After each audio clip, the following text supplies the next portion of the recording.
How much has changed from your perspective over the past several years as a denomination from a worldwide perspective? Well, I'm first of all historian, even before I became a bishop. And interestingly, the church had several phases in its history from the 19th century to the 20th century when it was very much worldwide.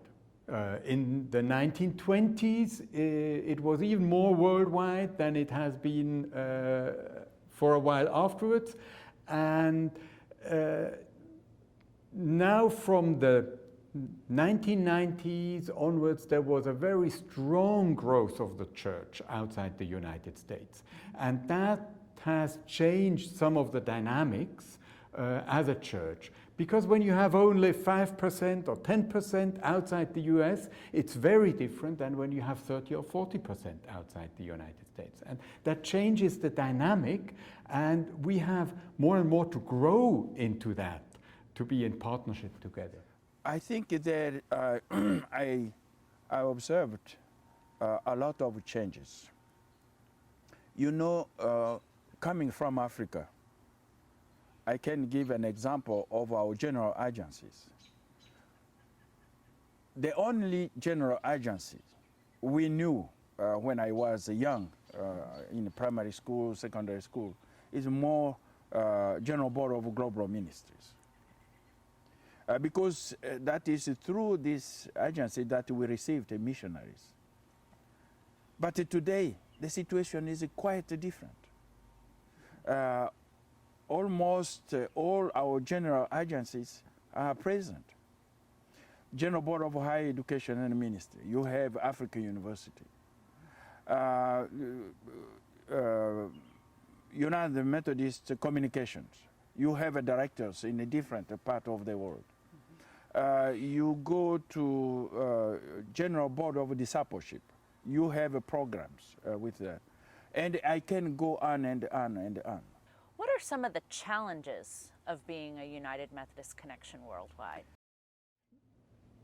Some of the blessings and some of the challenges are often very, very close together. I realize it already in my own central conference, which consists of 16 countries, 7 annual conferences. We work in more than 20 languages. So when I, as a bishop, go into other countries, I mostly need some translation because I can't speak all these languages. How many languages do you speak? Well, 4, but I really need translation. And that slows down sometimes the communication. Sometimes it's more difficult to understand each other. And at the same time, it shows that persons with another language, another culture, have certain riches which I begin to discover when I'm in dialogue with them. We still have some challenges. It is just the beginning of a journey because, you know, if the church is the body of Christ, we need to integrate the ministries. We need to integrate the gifts that we have in the church for the sake of unity, the sake of connectional ties within the church. Mm-hmm. I mentioned the general agencies.